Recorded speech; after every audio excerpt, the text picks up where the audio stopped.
I want to share with you how to give away your music like Bill Gates and build a massive fan base while being profitable. There's a quote that says, if they're gonna steal, it might as well be Microsoft.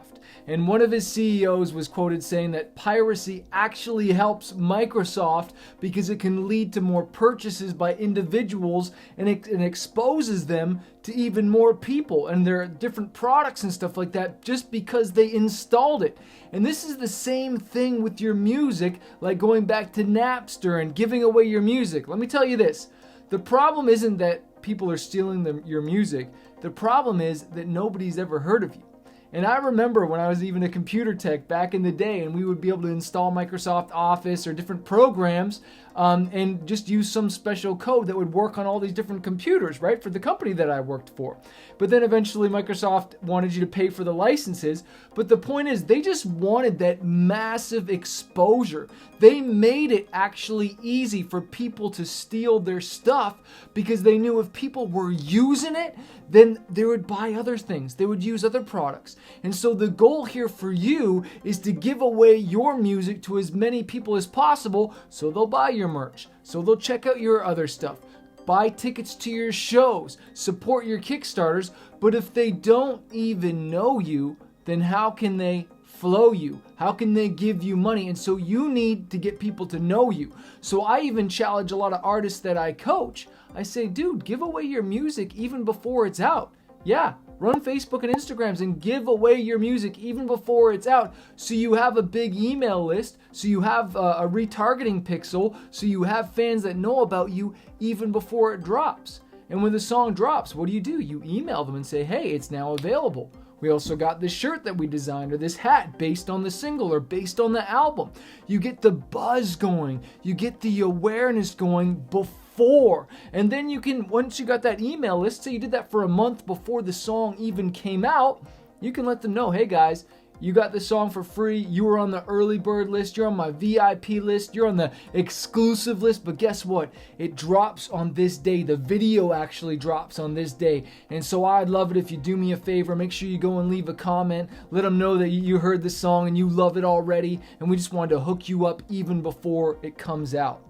I knew of a band who, whenever they booked a show in a certain city at a venue, they would ship that venue like 500 or 1,000 CDs to give away. And it was actually in part of the contract that you would have to get a street team out, give them away at the coffee shops, have them available in the different stores, the skate shops, bike shops, whatever, tattoo shops, like get the CDs out there before we get there. Why? Because then all these people had heard their music already and then they'd want to go check out the show. And did it hurt their sales? Not in the least. It encouraged ticket sales. Fans knew the music ahead of time and it blew up. And you might be like, well, Chris, CDs are dead, man. Nobody buys CDs anymore, right? Wrong. People still buy CDs. But if you don't want to mail CDs, mail download cards. Something to give away. I don't care if it's a really cool wristband or something, right? That you can get out there before you even get to that show because you want people knowing, you want people excited, right?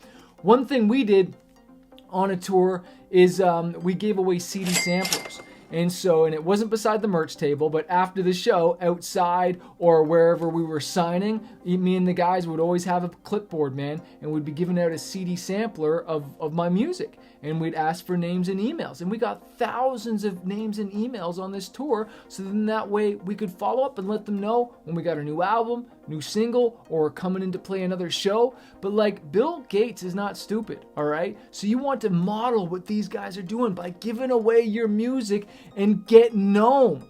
All right, you can write other songs, but you need to get known on that one hit. And if it's the best song, that's the one you want to give away. You want to give away your best stuff. None of this trying to hold it back. The second thing that Bill Gates did, which I realized even as a computer guy, was using fear, using FOMO with Norton antivirus and the whole Y2K. I remember 1999, this is going way back, but when it went to 2000, everybody was scared what's going to happen. Are the computers going to blow up? What's going to happen? And they encouraged everybody to upgrade this and upgrade that and make sure you have Norton antivirus, you might get a virus. I've worked with computers I don't know how long, and I've never really, had something shut down or go wrong because of a virus. But you want to employ that same tactic in your music marketing. How do you do that? Well, FOMO, limited editions, signed, numbered. You can only get it for a limited time. It's exclusive. We only printed 100 of them. Why do you think for this next 10x your Fanbase 5-day challenge I'm doing, there's only 100 tickets? So you want to click below and go to 10xyourfanbase.com/live challenge and get one of those tickets so that I can coach you for 5 days straight. There's only 100 of them. See what I did just there? The last thing that I want to share is that you want to copy what's successful. Okay, you want to model success. And the story goes like this, that Microsoft at the very beginning, going way back, they didn't even have an operating system. And IBM was trying to compete with Apple. And so they needed a personal computer, but they needed an operating system. And at the time, Bill Gates didn't have one. And so there's this guy named Gary that he said, go talk to him. Well, long story short, Gary messed it up and missed out on the deal. And so Bill's like, oh, well, what do? I don't have an operating system. And so he bought one from somebody else, made a few changes to it. It was basically a copycat version, did his own thing to it, and then he sold it to IBM, and that's how he became a billionaire. So what's the lesson on that? Model success. Copy what's already working. How does that work for the music industry? Covers. Do cover songs. We're going to be implementing covers for the first time this year and covering some hit songs. If it's already a hit song, don't you think the chances of you being more successful by recording a hit song gets you out there? Then you know how to market it, right? Like these stories of Justin Bieber, Walk Off the Earth, insert whatever famous artist, have millions of fans, subscribers from doing covers. And you don't have to do a cover, but man, like what's one way of getting out there? The only reason I'm doing a cover is because I want to cover a song I like. Number one, don't cover a song you don't like, but because I believe in my music so much, I want people to hear it. And so that's another avenue that I'm missing out on. And I'm not saying you have to, but like, why wouldn't you want to open yourself up to get heard by as many people as possible, right? Like that should be the goal. And the last thing I want to share from Bill is this is a quote. It's fine to celebrate success, but it's more important to heed the lessons of failure.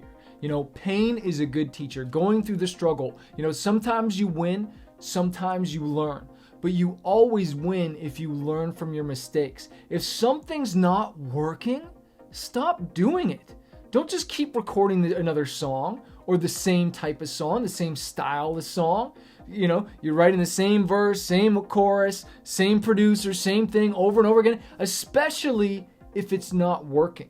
Don't keep hiring a publicist if it's not working. Don't keep hiring a radio person. That's why I stopped doing publicity. I stopped hiring most radio promoters. Why? Because there wasn't good ROI. But what was working for me? Oh, doing rock songs work. Oh, okay, do more of that. Writing songs for TV and film. Wow, that's really profitable. Wow, certain tours were really profitable. Okay, I'm going to do more of that.